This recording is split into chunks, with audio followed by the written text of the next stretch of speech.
নির্বাচনী প্রচারণায় ব্যস্ত সময় পার করছেন মানিকগঞ্জের সিংগাইর উপজেলা পরিষদের চেয়ারম্যান প্রার্থী জামিরতা ইউনিয়ন পরিষদের সাবেক 3বারের চেয়ারম্যান আব্দুল হাকিম।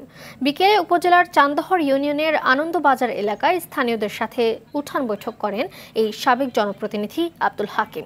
তিনি বলেন, 11টি ইউনিয়ন নিয়ে গঠিত এই উপজেলার 5টি ইউনিয়ন ধল্লা, চান্দহর, জামিরতা, শায়েস্তা ও জয়মন্টপ খুবই অবহেলিত।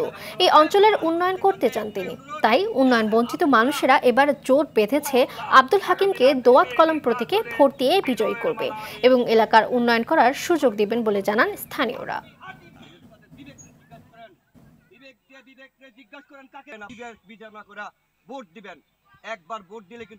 সিংগাইরে যত ধরনের সমস্যা আছে সেই সমস্যাগুলোর মধ্যে বিশেষ করে হামলার সমস্যা, আমি সিংগাইরে যত প্রকার সমস্যাই হোক না কেন, যত বড়ই হোক না কেন, সেটা দেওয়ানি প্রকৃতির হোক আর ফৌজদারি প্রকৃতির হোক, আমি সমস্যার সমাধান আমি স্থানীয়ভাবে গণ্যমান্যদের নিয়ে আইনের দৃষ্টিতে গ্রহণযোগ্য হয় সেই ধরনের সমাধান আমি দিতে চাই।